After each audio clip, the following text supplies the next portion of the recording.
사랑하는 성도 여러분, 예수님께서 우리를 위해서 십자가를 지시고 죽으셨습니다. 그런데 여러분은 예수님께서 왜 십자가를 지셔야 했다고 생각을 하십니까? 왜 예수님께서 이 땅에 오셔야 했고, 모진매를 맞으셔야 했고, 그리고 또 조롱을 받으시며, 그리고 마침내 십자가에서 피를 흘리며 죽으셨을까? 왜 십자가에서 주님은 죽으실 수밖에 없으셨을까? 여러분의 답은 무엇입니까? 도대체 왜 예수님께서 죽으셔야 했는가? 우리는 아마도 우리의 죄 때문입니다. 우리의 죄 때문에 예수님께서 십자가에 죽으셔야 했습니다라고 이렇게 대답할 것입니다. 여러분도 그렇습니까? 그런데 이렇게 대답하면 사실은 반쪽만 맞은 것입니다. 우리의 죄 때문이든 혹은 나의 죄 때문이든 단지 그것만을 이유라고 말한다면 그 대답은 반쪽만 맞은 것입니다. 그렇다면 완전한 정답은 어떤 것이겠습니까?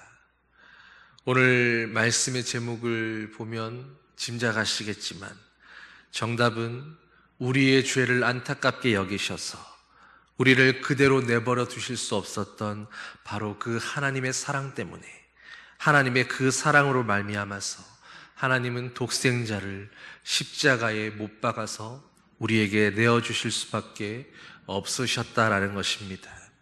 바로 그 사랑 때문인 것입니다. 여러분, 우리가 눈물 흘릴 때에, 우리가 슬퍼하며 괴로워하며 눈물 흘리고 있는 그 순간에 하나님 아버지의 마음은 어떤 것이겠습니까? 또 우리가 괴로워하고 아파할 때에 주님이 느끼시는 그 마음은 어떤 것이었을까요? 우리가 흔히 하는 말들 가운데 여자의 눈물은 무기라는 말이 있습니다. 누가 한 말인지는 모르겠지만 그러나 여러분, 정말로 여자의 눈물은 무기인 것이 맞습니까? 여자의 눈물을 무기라고 이야기하는데, 그렇다면 그 여자가 또 다른 어떤 여자에게 가서 눈물을 흘리면 그것이 무기가 될 수 있는 것입니까? 눈물이 정말로 무기라고 한다면 우리가 전쟁터에 나아갈 때에 무기를 들고 나아가는 것이 아니라, 총과 칼을 가지고 나아가는 게 아니라 눈물로 나아간다면 그 전쟁에서 이길 수가 있는 것입니까? 눈물로 나아가면 이길 수가 없습니다. 못 이깁니다. 눈물은 사실 무기가 아니기 때문입니다. 아무에게나 가서 흘린다고 그 눈물이 무기가 되지는 않습니다.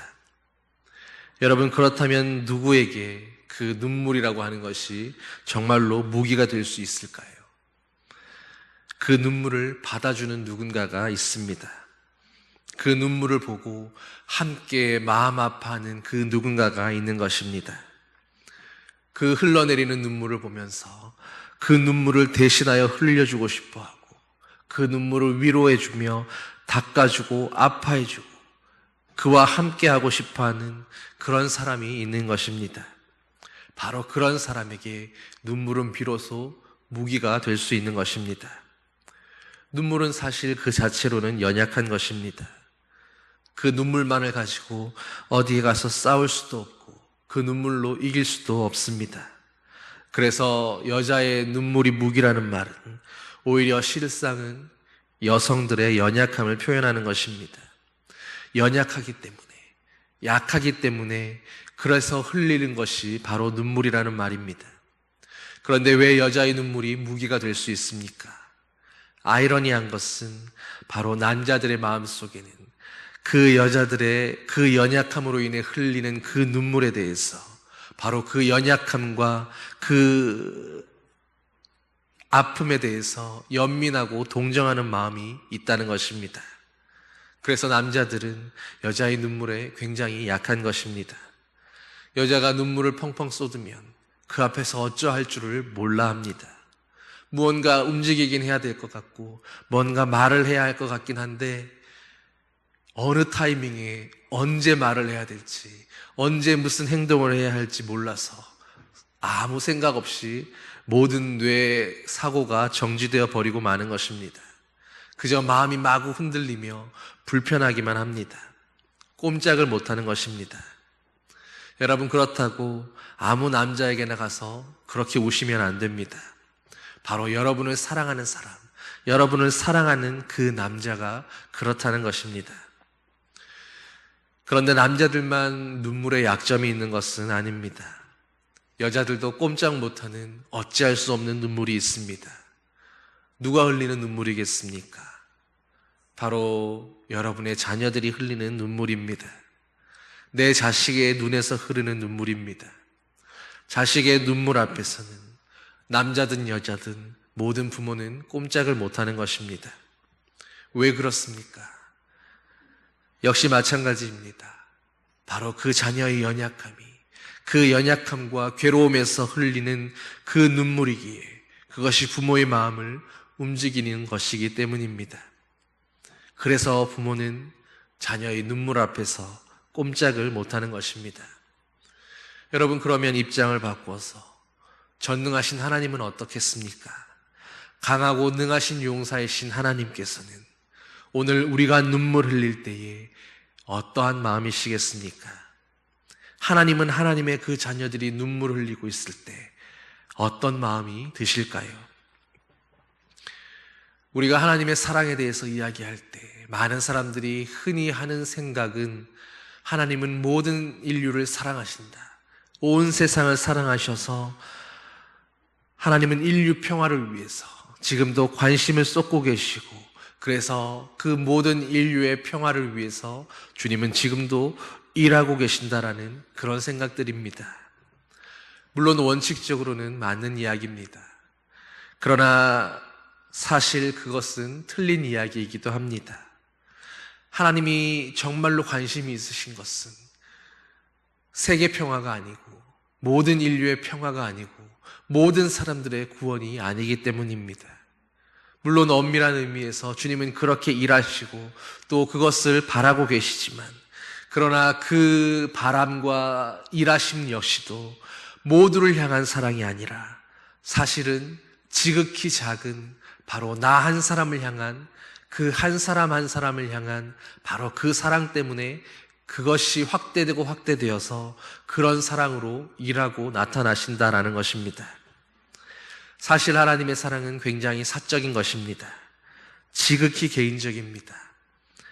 도대체 우리 하나님의 사랑이 뭐가 어떻다라는 이야기인지 바로 오늘의 말씀을 통해서 바로 이것이 하나님의 마음이었구나, 바로 이게 하나님의 사랑이라는 거구나, 바로 이런 분이 내가 믿는 나의 하나님, 나의 아버지시구나라는 것을 우리가 깨달을 수 있게 되기를 주님의 이름으로 간절히 축원합니다.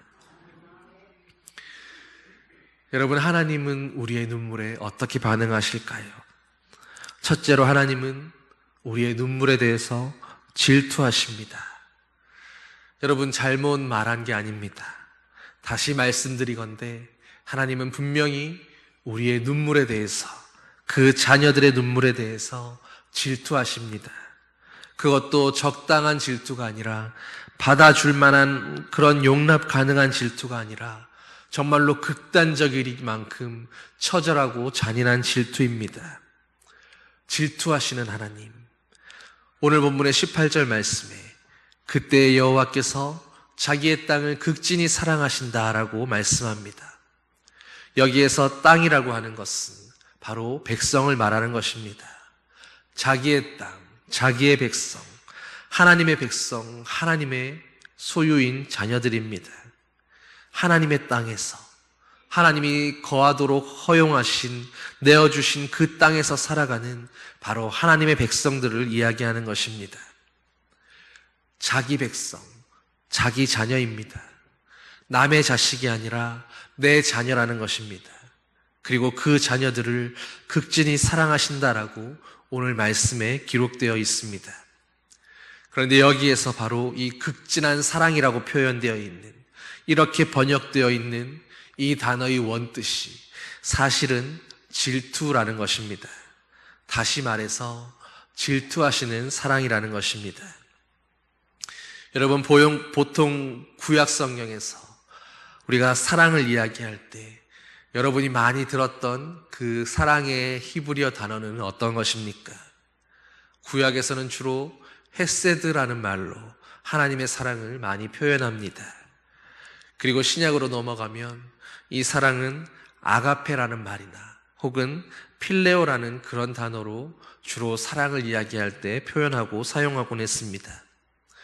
그런데 오늘 이 극진히 사랑하시니라의 이 본문에서는 헤세드가 아니라 카나라고 하는 그런 히브리어 단어를 사용하고 있습니다. 카나라는 말은 질투한다라는 뜻입니다. 바로 하나님이 사랑하시는 그 사랑이 질투하시는 사랑, 그 질투하시는 사랑이기 때문에 이렇게 표현한 것입니다. 여러분, 사실 본문을 원어 그대로 직역하면 극진히 사랑하시니라의 이 극진이라는 말도 없는 단어입니다.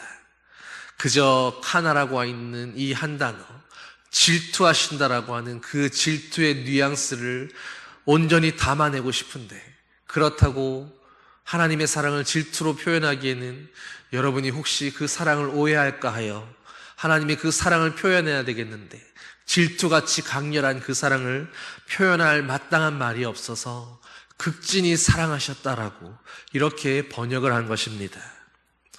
그런데 여러분, 이 말을 바꾸어 생각하면 오늘 우리는 이 본문을 통해서 하나님이 사랑하신다라고 하는 이 사랑의 본질이 무엇인가를 오늘 우리는 말씀을 통해서 엿볼 수 있습니다. 사랑의 본질은 바로 질투라는 것입니다. 여러분은 사랑해 보실 때 질투해 보셨습니까? 누군가를 정말로 간절히 사랑하게 되면 질투할 수밖에 없는 것입니다. 왜 질투하게 됩니까? 그 사랑을 빼앗는 모든 것들, 그 사랑을 공격하거나 위협하는 모든 것으로부터 그 모든 것들에 대해서 질투할 수밖에 없게 되는 것입니다. 내가 누군가를 사랑할 때에 그 사랑하는 사람이 나 아닌 다른 사람들과 그저 평범하게 인사를 나누고 교제하기만 해도 여러분, 그 모습을 보면서 부글부글 일어나는 질투를 경험해 보지 않으셨습니까? 그 질투를 표현하면 속이 좁은 사람이 되기에 내가 이상한 사람이라고 보여질 것을 뻔히 알기 때문에 내색하지 않을 뿐, 정말로 누군가를 사랑하면 그 사람의 모든 시간을 독점하고 싶어지는 것입니다. 바로 하나님께서 사랑하시는 그 사랑이 바로 그 모든 것들에 대해서 그렇게 질투하실 만큼 강렬하게 극진히 사랑하신다라는 것입니다. 여러분, 그래서 어떤 일이 벌어집니까? 이 사랑을 누가 건드리기만 해도, 누가 이 사랑에 대해서 옆에서 살짝 간섭하기만 하더라도 가만히 있지 못하고 파르르 일어나게 된다라는 이야기입니다. 열이 확 받습니다. 속된 말로 뚜껑이 열리고 눈이 돌아가게 되는 것입니다. 그런데 바로 이 질투하시는 하나님의 사랑을 성경에서 가장 적나라하게 잘 표현한 부분이 있다면 아마도 구약의 아가서 8장 6절의 말씀일 것입니다. 사랑은 죽음같이 강하고 질투는 스올같이 잔인하며 불길같이 일어나니 그 기세가 여호와의 불과 같으니라. 여러분, 죽음이 어떤 것입니까? 모든 생명에 대한 부정입니다. 모든 것들을 앗아가는 것입니다. 그런데 사랑은 그 죽음같이 강하다라고 말씀합니다. 사랑이 죽음처럼 모든 것을 앗아갈 만큼, 모든 것을 없애버릴 만큼 그렇게 강하다는 것입니다. 오히려 어쩌면 죽음보다 더 강한 것이 사랑일지 모릅니다. 하나님은 죽음조차 이기시는 하나님이신데 바로 그 하나님의 사랑이기 때문에 죽음을 뛰어넘는, 죽음보다 더 강한 사랑이 바로 하나님의 사랑인 것입니다. 그 다음에 질투는 수올같이 잔인하다고 말씀합니다. 여러분, 수올이 무엇인지 아십니까? 유대인들은 사람이 죽으면 그 깜깜한 무저갱 같은 곳에 내려가게 된다고 생각했는데 바로 그것을 수올이라고 불렀습니다. 다시 말해 지옥과 같은 곳입니다. 그러니 질투가 수올같이 잔인하다는 말은 곧 질투는 지옥처럼 잔인하고 끔찍하다라고 이야기하는 것입니다. 여러분, 하나님의 사랑을 떠올릴 때 여러분은 어떻게 생각하셨습니까? 하나님의 사랑이 그저 점잖고 고상하고 아름답고 평화롭고, 혹시 여러분은 그렇게 생각하지 않으셨습니까? 그런데 그렇지가 않습니다. 오늘 이 말씀에서 이야기하고 있는 이 극진한 사랑, 질투하시는 하나님의 사랑은 지옥과 같이 잔인한 질투의 사랑이라는 것입니다. 여러분 똑바로 아셔야 됩니다. 하나님의 사랑은 인류 평화 같은 거창한 것 아니었습니다. 하나님의 사랑은 아주 극단적이리만큼 질투하시는 사랑입니다. 무엇에 대해서입니까? 바로 사랑에 대해서. 누구를 향한 사랑입니까? 세상의 여러 사람들이 아니라, 온 세상이 아니라 바로 나 한 사람을 향한 그 사랑이 바로 질투하는 사랑이요, 모든 것을 앗아가 버릴 만큼 잔인한 사랑이었다라고 이야기하는 것입니다. 여러분 한 사람을 향한 그 사랑에 대해서 누군가가 그 사랑을 공격하거나 혹은 빼앗거나 그 사랑을 잃어버리게 할 어떤 조짐이라도 보이게 되면, 그것이 무슨 이유에서건 어떤 이유에서건 그 사랑을 방해하는 모든 것들에 대해서 하나님은 잔인하시리만큼 질투하시고 분노하시고 타오르신다라는 것입니다. 불길처럼 끓어오르신다는 것입니다. 잔인하게 질투하신다는 것입니다. 여러분은 하나님께서 왜 그렇게 인류의 죄의 문제에 대해서 우리에게 성결을 말씀하시며 죄 짓지 말라고, 죄 가운데서 벗어나라고 그렇게도 심각하고 철저하게 다루셨는지를 아시겠습니까?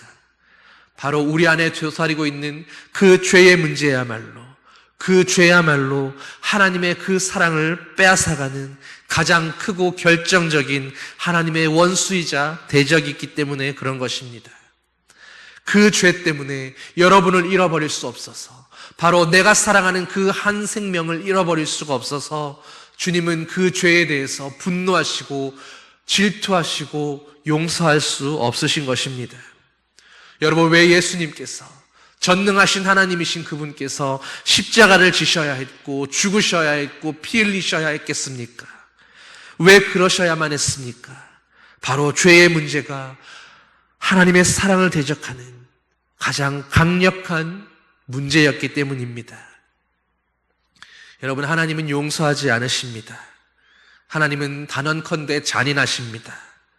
그러나 이 말을 오해하지 마십시오. 사랑에 대해서 그렇다라는 것입니다. 여러분을 향한 그 사랑에 대해서만큼은, 그 사랑에 대해서 철저하게 질투하시고 독점하시고 소유하기를 원하시기 때문에 하나님의 그 사랑에서 나오는 질투는 지옥처럼 잔인하다는 것입니다. 그 사랑이 어떻게 반응합니까? 불길처럼 일어나니 그 기세는 여호와의 불과 같다. 여러분, 흔히들 여자들이 질투를 많이 한다고 이야기합니다. 그러나 사실 여자들의 질투는 겉으로 잘 드러나기에 그런 것이지 남자들이라고 질투하지 않는 것은 아닙니다. 남자들도 똑같습니다. 아니, 오히려 어쩌면 더 강렬하고 잔인하고 진할 수도 있습니다. 사랑에 대해서 그것을 방해하는 그 어떤 것들이라도 절대로 용서하지 않기 때문입니다. 여러분, 영화나 드라마를 보십시오. 남자들도 사랑 때문에 기꺼이 목숨을 걸고 사랑 때문에 결투도 합니다. 죽을지도 모를지라도 그 사랑 때문에 기꺼이 그렇게 하는 것입니다. 여러분, 바로 그런 것이 사랑 아니겠습니까? 사랑을 하려면 그 정도는 해야 되는 것 아니겠습니까? 정말로 사랑한다면 그렇게 나를 불태우기까지 할 만큼, 내 생명을 걸어놓고 내어놓을 만큼 그렇게 질투할 수 있어야 하는 것입니다. 성경의 하나님의 말씀에 사랑은 지옥처럼 잔인하다고 했던 바로 이런 표현도 있다라는 것을 이제는 여러분 반드시 기억할 수 있게 되기를 소망합니다. 왜냐하면 바로 이것이 하나님의 사랑이기 때문에 그렇습니다. 자기의 사랑을 지키고자 하는 그 마음에서 나오는 질투. 여러분, 자녀가 울면 어머니들은 견디지를 못합니다. 못 견딥니다. 아이가 울면 그것도 숨이 막 넘어갈 만큼 꺽꺽대면서 그렇게 자지러지게 울고 있으면 어머니들은 발을 동동 구르며 두 손을 모으고 어떻게 할 바를 알지 못합니다. 바로 질투하기 때문에 그런 것입니다.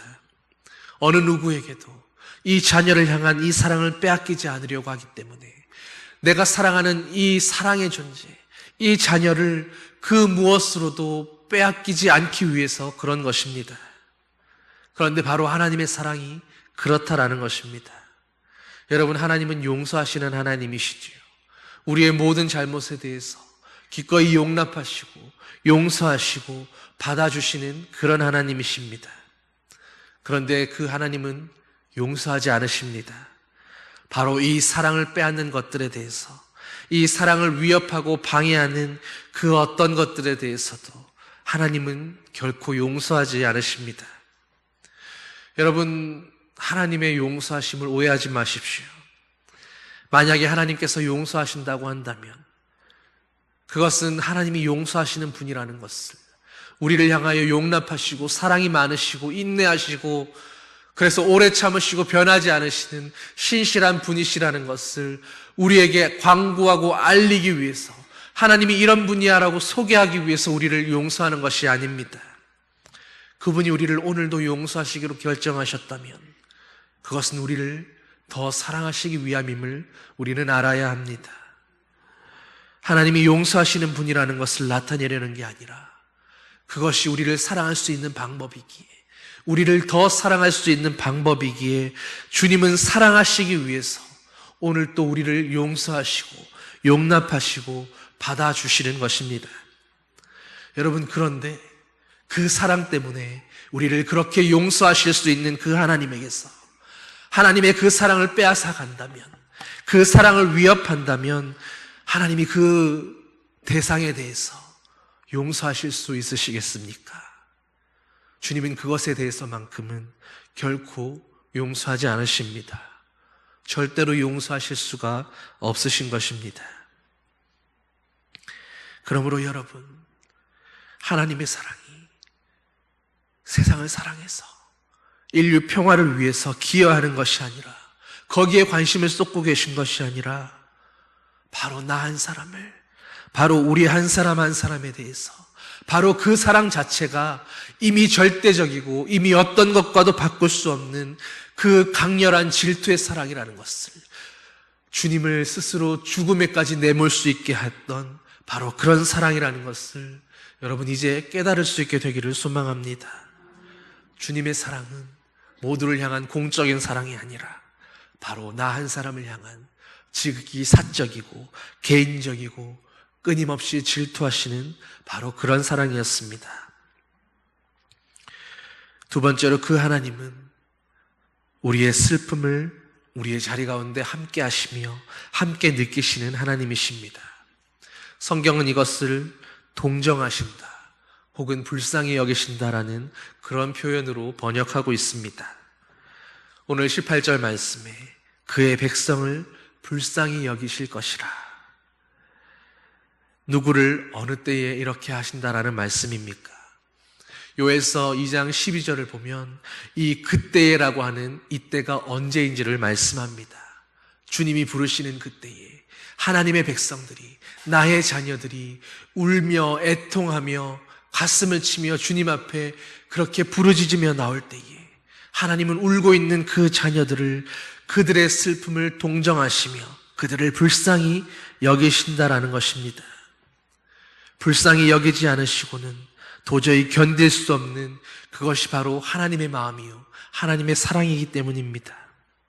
주님은 사랑 때문에 우리가 눈물을 흘리고 있을 때 자녀의 그 눈물 앞에서 발을 동동거리며 안 되는데 라고 견디지를 못해 하시는 것입니다. 우리가 울면 주님은 아파하십니다. 우리보다 더 아파하시고 더 눈물 흘리십니다. 여러분, 우리가 보통 불쌍히 여긴다라고 이야기하면, 우리가 누군가를 불쌍하다고 이야기하면 그것은 뭔가 연약하고 안 된 사람들을 보면서 참 안 됐구나, 불쌍하구나, 그렇게 그저 마음속으로 생각하거나 혹은 한마디 하고 지나가는 그 정도에 지나지 않을 겁니다. 그런데 하나님의 마음은 그 자리에 함께 있는 것입니다. 그 고통과 슬픔을 하나님의 것으로 오롯이 끌어안고 우리의 고통과 아픔보다 더 큰 아픔으로, 더 큰 슬픔으로 함께 느끼고 경험하신다라는 것입니다. 우리가 아파하면 주님은 우리의 아픔을 동시에 함께 느끼십니다. 슬퍼하면 네가 안 됐구나, 정말로 슬퍼하는구나가 아니라 그 슬픔을 슬픔의 자리에서 나보다도 더 크게 느끼고 계신다라는 것입니다.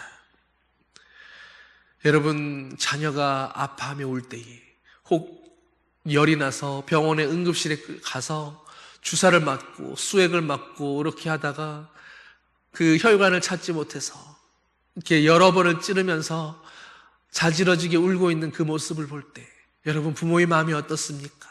내가 대신 아파줬으면 좋겠다 그러면서 가슴 아파 울지 않으십니까? 그런데 우리는 그 아픔을 함께 할 수 없습니다. 그런데 주님은 그 아픔을 오롯이 주님의 것으로 함께 하시고 대신하시고 그것을 짐져주시는 것입니다.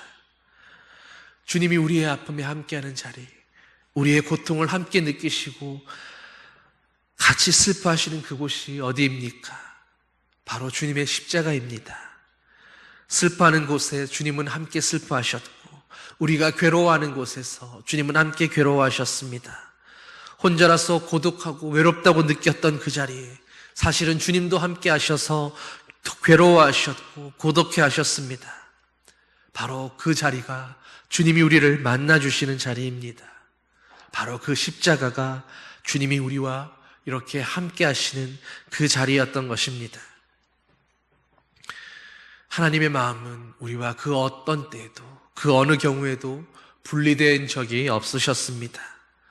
우리는 하나님의 마음에서 떠난 때가 많았었지만, 그러나 하나님의 편에서는 하나님의 마음은 우리를 떠난 적이 없으셨습니다. 주님의 마음이라는 것은 바로 우리와 분리될 수가 없는 그런 마음이었던 것이기 때문입니다. 애초부터 하나였던 분리되지 않은 마음이었습니다. 여기에 많은 어머니들이 계시지 않습니까? 여러분들이 한번 대답해 보십시오. 여러분의 마음은 여러분의 자녀들로부터 분리된 적이 있으셨습니까? 없을 겁니다. 있을 수가 없는 일입니다. 자녀가 있는 곳에 어머니들의 마음은 항상 함께 있는 것입니다. 하물며 우리의 하나님이시겠습니까? 우리의 아버지이시겠습니까? 우리는 하나님을 잊어버리기도 합니다. 우리는 하나님을 떠나기도 합니다.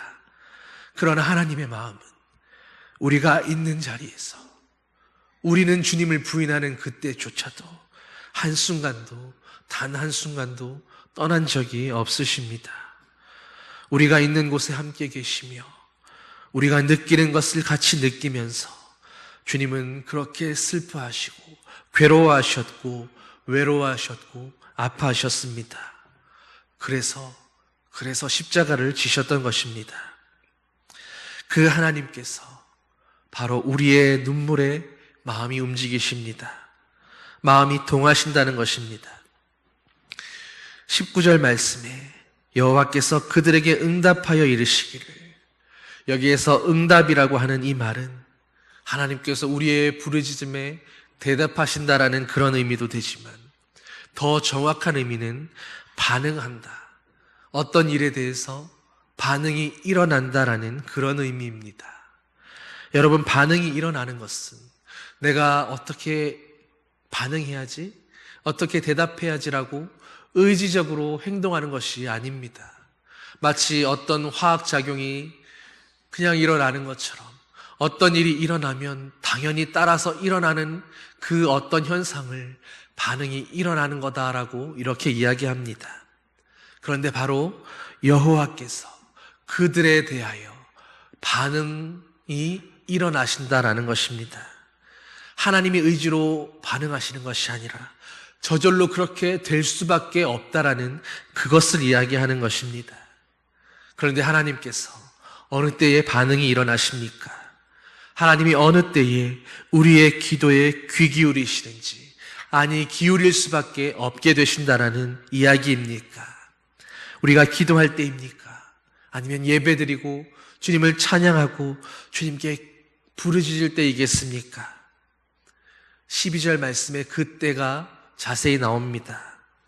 바로 하나님의 자녀들이 주님을 향하여 애통하며 눈물 흘리는 그때입니다. 하나님의 마음을 움직일 수 있는 가장 강력한 무기가 바로 그 연약함의 상징인 눈물이 하나님의 자녀들인 그들의 눈을 통해서 흘러내릴 때에 하나님은 그 자녀의 눈물 앞에 어찌할 수 없어서 발을 동동 구르시며 반응하실 수밖에 없다라는 것입니다. 하나님은 전능자시고 창조주이십니다. 우리가 그런 하나님을 어떻게 움직일 수가 있겠습니까? 무슨 방법으로 주님을 움직이게 할 수 있겠습니까? 우리는 연약한 인생들이요, 그저 피조물들에 불과합니다. 우리가 뭐 대단한 일을 해낸다고 주님이 감동하시며 네가 그 일을 해냈으니 내가 반응해야 되겠다라고 말씀하시겠습니까? 그런데 하나님은 그런 연약한 우리들에게 가장 연약함의 상징이 되는 그 눈물을 보실 때에 하나님은 그 눈물에 반응하실 수밖에 없다라는 것입니다. 여러분, 무엇 때문이겠습니까? 어떤 이유 때문에 주님은 반응하실 수밖에 없는 것입니까? 그게 바로 하나님의 사랑이기 때문입니다. 그러므로 여러분, 이제 어디 가서 혹 누군가가 예수님께서 왜 십자가를 지셔야 했습니까? 라고 누가 물어본다면 이제는 이렇게 말씀하십시오. 예수님께서 십자가를 지신 이유는 단지 내 죄 때문인 것이 아니라, 내 죄 문제를 해결하시기 위함이 아니라 바로 죄 가운데 신음하는 나를 사랑하시는 하나님의 그 사랑 때문이었다고, 이렇게 대답할 수 있게 되기를 소망합니다. 오늘 읽었던 이 본문의 이 짧은 두 구절 안에 하나님의 마음은 이미 온전히 다 들어가 있습니다. 극진한 사랑, 아니 처절하게 질투하시는 바로 그 사랑입니다. 그렇게 질투하시고 그렇게 독점적으로 소유하시기 원하시지만, 그러나 또 동시에 얼마나 불쌍히 여기고 계십니까? 얼마나 하나님의 마음이 그 자녀들을 향하여 뜨겁게 움직이고 있으십니까? 오늘 우리가 무엇이기에, 오늘 우리가 하나님 앞에서 도대체 누구이기에 하나님은 우리를 향해서, 아니 나라는 그 한 사람을 향해서 이런 마음을 가지시느냐는 말입니다. 왜 하나님께서 이렇게 반응하십니까? 왜 하나님께서 이렇게 우리의 눈물에 연약하실 수밖에 없는 것입니까? 사랑하는 성도 여러분, 바로 이게 하나님의 사랑입니다. 이게 바로 하나님이 우리에게 십자가를 내어주실 수밖에 없으셨던, 예수님을 못 박을 수밖에 없었던 바로 그 이유였습니다. 이 감당할 수 없는 사랑은, 우리도 하나님의 이 사랑을 감당할 수 없다고 말하겠지만, 그러나 사실 우리뿐 아니라 하나님 자신도 이 사랑에 대해서만큼은 하나님께서도 감당하지를 못하십니다. 여러분, 전지전능하신 하나님께서 세상에 감당 못할 것이 어디에 있겠습니까? 무엇이 있겠습니까? 그러나 그만큼 하나님의 이 사랑이, 그 하나님조차도 이 사랑 때문에 어찌하지 못하실 만큼 그 사랑이 차고 넘친다라는 바로 그런 이야기입니다. 이것을 도무지 표현할 말이 없어서, 이것을 도무지 형용할 수 있는 그런 표현이 없어서 주님조차도 이 사랑만큼은 감당할 수 없다고 말씀드리는 것입니다. 하나님의 마음이 이 사랑에 대해서만큼은 견디지를 못하십니다. 감당하지 못하십니다. 우리를 향한 사랑이, 바로 나를 향한, 저를 향한, 여러분 한 사람을 향한 이 마음이, 이 사랑이 바로 그런 거라는 말입니다. 특별히 우는 자녀들에게 애통하며 가슴을 치며 울며 주님 앞으로 나오는 그 눈물 흘리는 자녀들 앞에 그런 것입니다. 이것이 하나님의 사랑입니다. 이것이 하나님의 사랑입니다. 여러분, 우리가 무엇을 믿습니까? 사실 우리는 바로 하나님의 이 사랑을 믿는 것입니다. 하나님의 이 사랑을 믿는 것이 곧 독생자를 믿는 것이요, 하나님의 이 사랑을 믿는 것이 바로 우리가 오늘 주님의 십자가를 구원의 징표로 믿는 것입니다.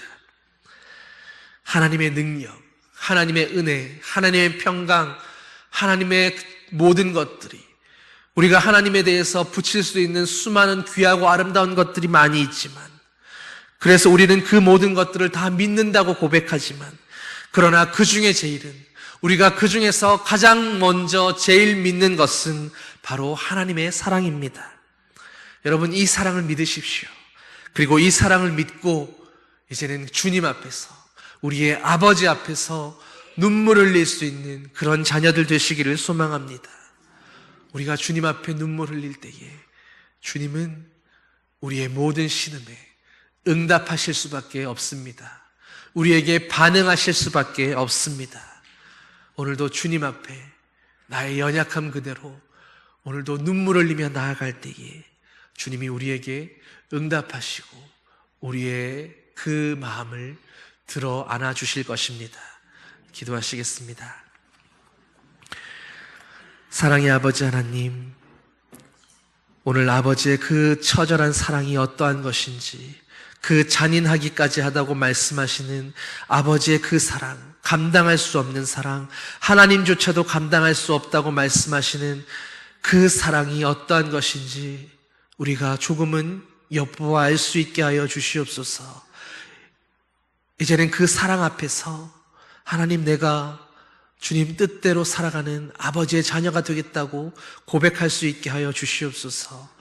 우리는 안 된다고, 우리는 할 수 없다고, 우리는 말씀대로 순종할 수가 없고 주님 뜻대로는 살 수가 없는 사람이라고 그렇게 실패하며 좌절했던 그 자리 가운데에서 이제는 하나님의 보좌 앞으로 나가 우리를 사랑하시는 그 사랑을 바라보며, 그래도 내가 아버지의 이 사랑 앞에서 나는 말씀대로 살 수 없는지, 주님 앞에 순종할 수 없는지, 이 사랑에 온전한 사랑으로 반응할 수 없는지 우리 자신을 다시 한번 되돌아보며 이제는 주님의 사랑 앞에서 살아가는 아버지의 자녀들 되게 하여 주시옵소서.